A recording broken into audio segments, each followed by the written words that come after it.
Alright guys, so I just want to give you a few tips and tricks on using colored pencils. Alright, so paper has a certain amount of tooth to it, and we don't want to fill the entire tooth with our first pass.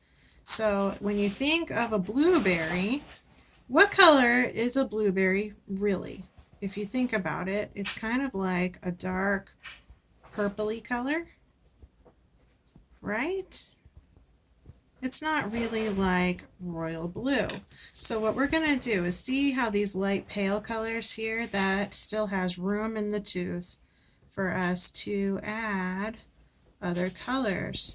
So I'm going to go over that dark area here with some purple and start to use my dark value to make this blueberry feel like it's in the background. I want to remember where my highlights are going to be. This is kind of a pale light violet color, because even the highlights on a blueberry, right, they're kind of like a cloudy surface. So then I'm going to come in over on this guy. This is like with the blueberry shape coming right at you. So we want to make this area here a darker part of our blueberry to indicate there would be a little shadowy bit going on right there. I'm going to actually put in a little bit of a highlight before I go too far here. And you'll notice I'm making kind of like long oval shapes with my pencil. I'm not just making a truly dark line with that guy. I am giving myself those shading tips and tricks that I taught you guys to use with a regular graphite pencil. We're still going to carry those over to the colored pencils, and that's going to help us out as well to get some of that roundness. So we want to think about highlight. We want to think about that bounce back. I am going to use a little bit of this dark purple here because we want to think about those shadows. Where those shadows go, we're going to have a little bit of bounce back from our surface. So I'm going to come around this guy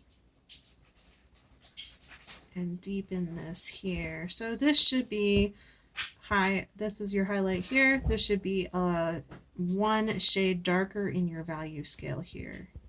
And I'm going to go ahead and just put in a nice layer of this blue here with those circles here.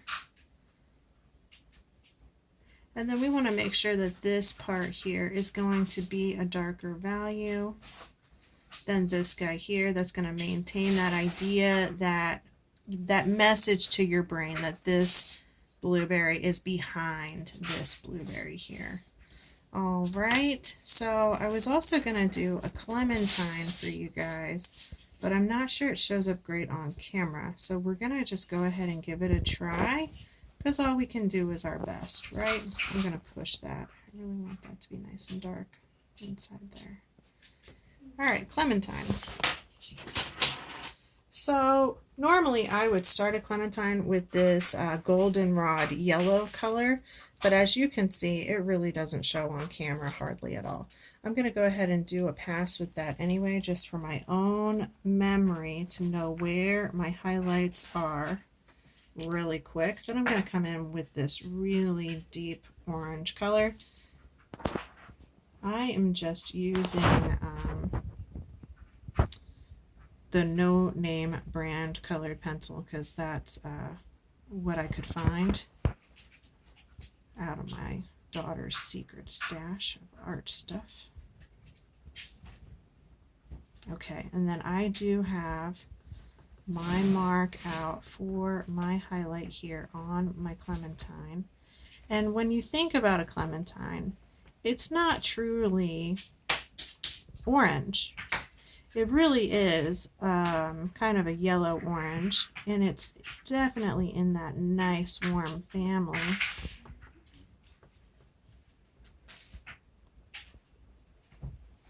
And then the beautiful thing I think about with a clementine is also that it is going to be a beautiful example of using your secondary colors. You've got that green, you've got that orange. What would we be missing to make that the secondary triad? Do you guys remember from class?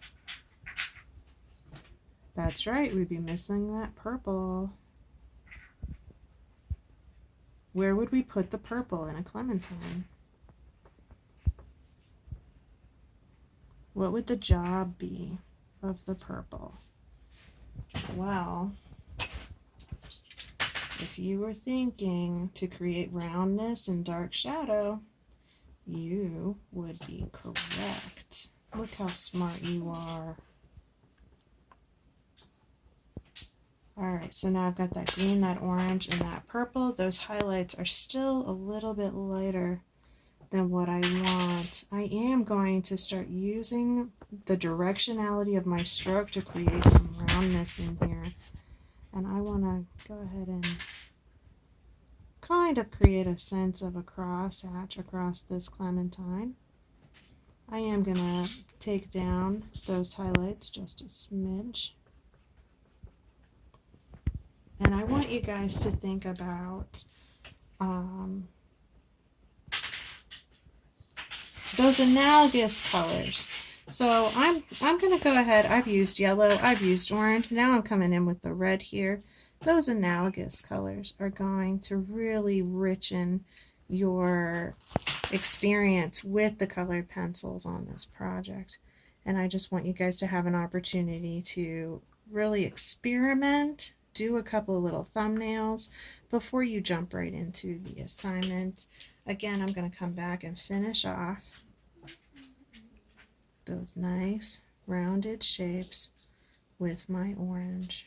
So this is my third coat of orange. I've got a coat of the red in here. I've got a coat of the yellow in here.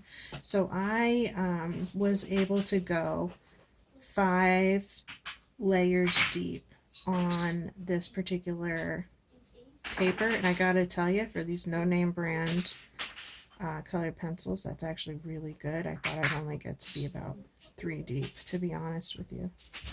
Alright guys, thank you so much for checking this out, and I can't wait to see your projects. Thanks so much.